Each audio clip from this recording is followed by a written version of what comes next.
Assalamualaikum warahmatullahi wabarakatuh. Selamat pagi anak-anak.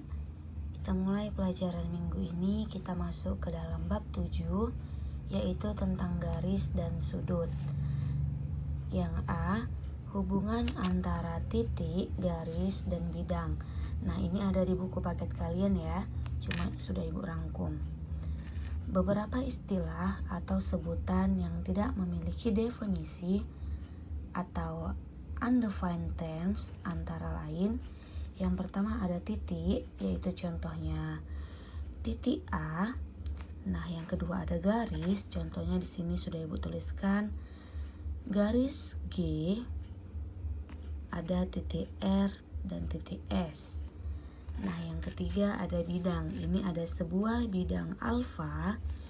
Ini dibaca dengan alfa. Bidang alfa yaitu ada titik K, L, dan juga M. Nah, selanjutnya kita masuk ke hubungan titik dengan garis. Nah, di sini ada gambar. Ini kita katakan garis L dengan titik A. Juga ada gambar garis M dengan titik B. Nah, di sini ada keterangannya. Di gambar pertama, titiknya terletak pada garis L, atau titik tersebut menjadi bagian dari garisnya. Jadi, si titik A ini terletak di garis L karena titik A ini adalah bagian dari garis L. Nah, untuk gambar yang kedua, titik B terletak di luar garis M. Itu artinya titik B tidak menjadi bagian dari garis M tersebut. Selanjutnya kita masuk ke hubungan antara titik dengan bidang. Nah, di sini juga sudah ada gambar bidang alfa. Nah, yang kedua ada gambar bidang beta. Nah, di gambar yang pertama, titik C ini terletak pada bidang alfa. Nah, titik C ini ada di dalam bidang alfa. Nah, berbeda dengan gambar yang kedua. Kalau gambar yang kedua, titik D ini terletak di luar bidang beta. Jadi, terlihat beda di gambar pertama dengan gambar kedua. Nah, untuk selanjutnya ada hubungan antara garis dan bidang.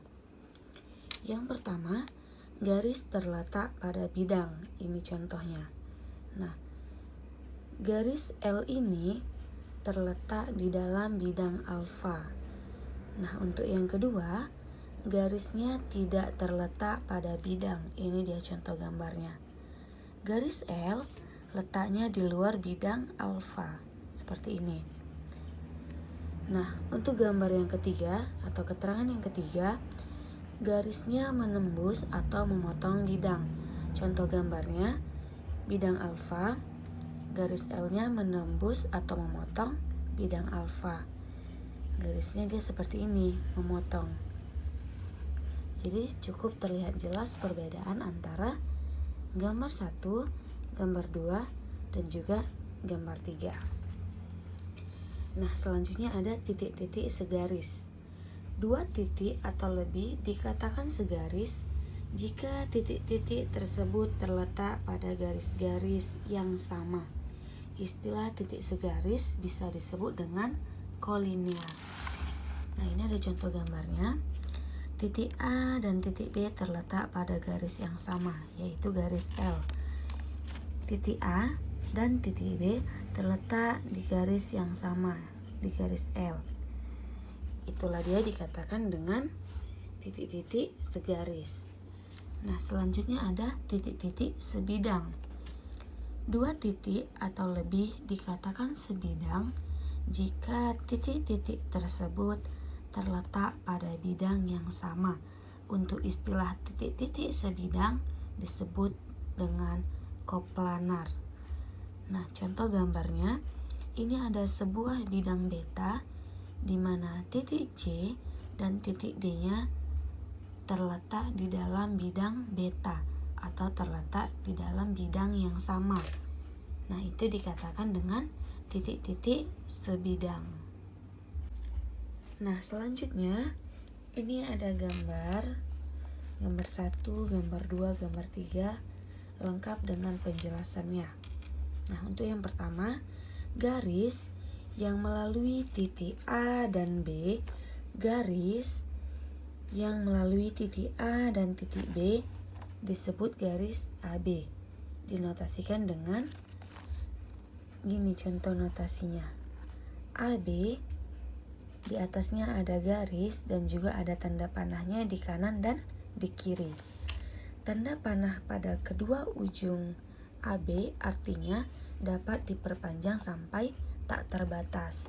Jadi notasinya ada AB, di atasnya ada garis dan kanan kirinya ada tanda panah.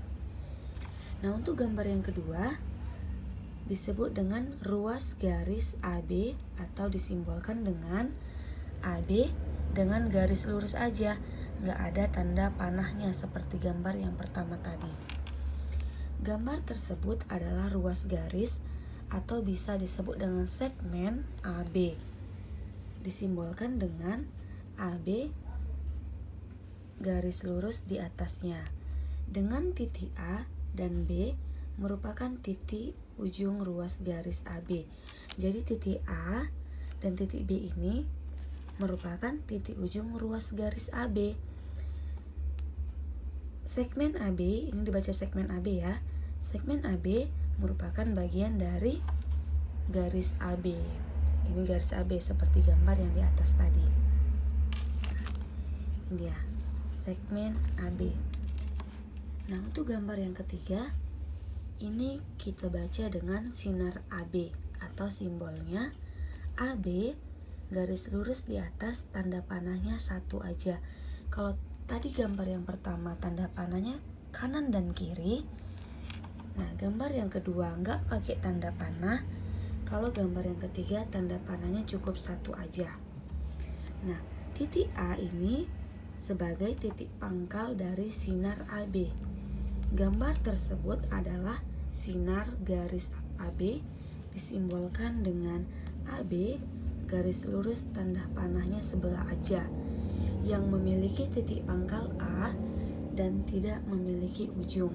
Jadi bisa kita bedakan antara gambar 1, gambar 2, dan juga gambar 3. Nah, ada yang perlu untuk kita ingat. Nah, yang pertama, bahwa garis AB ini notasinya sama dengan garis BA. Ini contoh gambarnya. Jadi garis AB ini sama dengan garis BA. Dia sama aja maksudnya, karena sama-sama memiliki tanda panah. Artinya dapat diperpanjang sampai tak terbatas. Jadi kalau mau dari AB juga boleh, dari BA juga boleh. Nah, untuk yang kedua, bahwa segmen AB, ini notasi segmen AB sama dengan segmen BA. Nah, jadi AB sama dengan BA. Jadi mau dari titik pangkal A boleh, atau dari titik pangkal B juga boleh, sama aja artinya. Tapi berbeda dengan sinar AB. Kalau sinar AB tidak sama dengan sinar BA. Kenapa seperti itu?